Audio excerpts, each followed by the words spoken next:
A special thank you to each of our subscribers who make this channel possible. Here's today's story.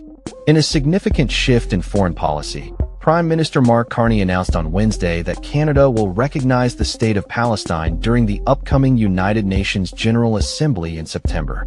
This decision marks a pivotal moment in Canada's approach to the Israeli-Palestinian conflict, aligning the country with France and the United Kingdom, who have also expressed intentions to recognize Palestinian statehood. Carney emphasized that this move is essential to preserve the hopes of a two-state solution, which has been a long-standing goal for Canada but is increasingly threatened amid ongoing violence and geopolitical tensions.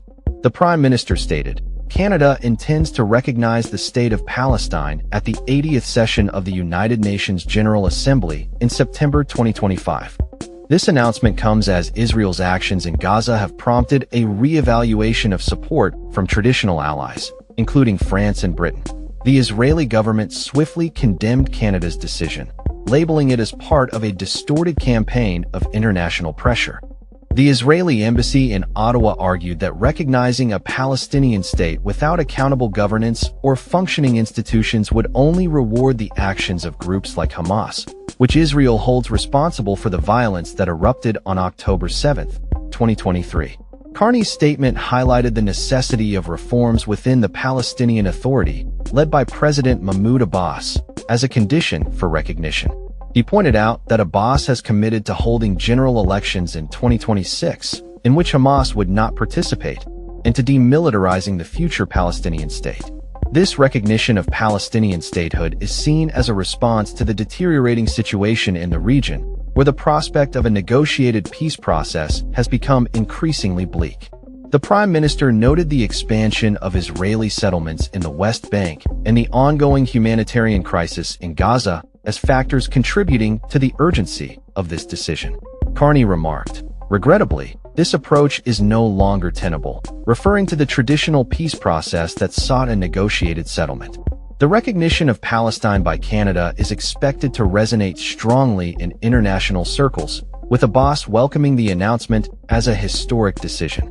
France has also indicated its commitment to work alongside Canada to revive peace prospects in the region.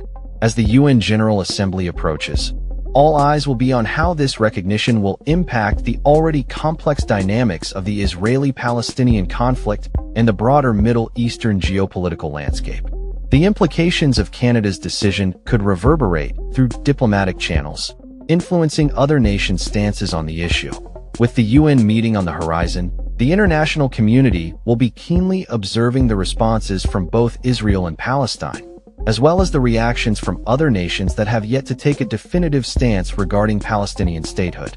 This bold move by Canada reflects a growing trend among some nations to reconsider their positions in light of changing realities on the ground, as the quest for peace in the region continues to face significant obstacles. As the situation develops, it remains to be seen how this recognition will shape future discussions and negotiations surrounding the Israeli-Palestinian conflict. That's all for this story. We upload videos every day covering many different subjects, so hit that subscribe button to stay informed. Thanks for watching.